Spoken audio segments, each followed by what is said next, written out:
What's up guys? Today we're going to be checking out The Suicide Squad on 4K streaming.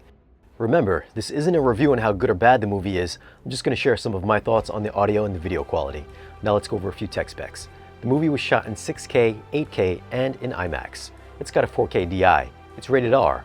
Runtime is 132 minutes, and the aspect ratio is 1.90, so you will get the full IMAX full screen image with no letterbox bars. It should be no surprise that this being an HBO Max stream, that the audio is going to have to get bumped up about 10 dB or so higher than normal. It's a low volume stream and a compressed one. That being said, it's a very aggressive mix with a ton of overhead activity. The only thing is that it's a mostly static mix for about 97% of the runtime, as you can see from the Atmos viewer. This is the first big action scene on the beach, which has a lot of gunfire and explosions.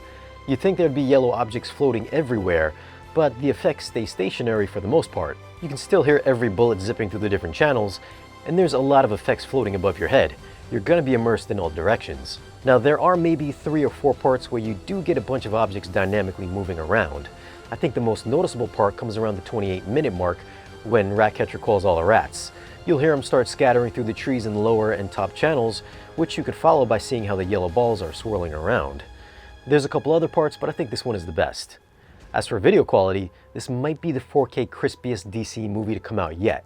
If there's another, I can't think of it right now, but this is one clean looking movie. If you're a grain hater, you're gonna love it.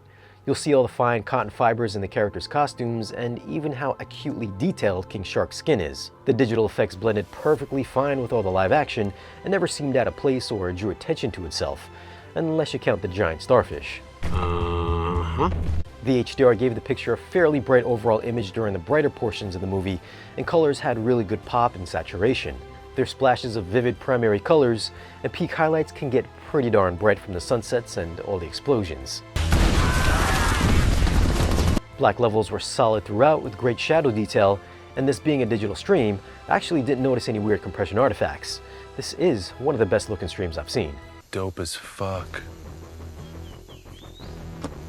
Fuck. As far as bass response, this is where you can tell the stream was compressed.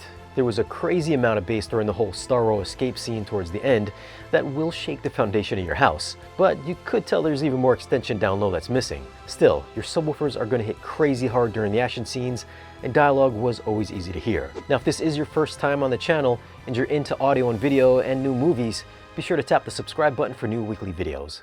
So for audio on a digital stream, I'm going to go with a 9.6. There's an ample amount of immersiveness during the quieter parts and even more during the action parts. Now there are some parts where you'd think the overheads would be active when in fact they aren't, but bass was killer and the overall experience was top notch. I'm sure when the physical release comes out, it's going to be even better. For video and it being a stream, it is one of the best I've seen. There's loads of fine details everywhere, and the HDR made for a colorful and dark movie all at the same time.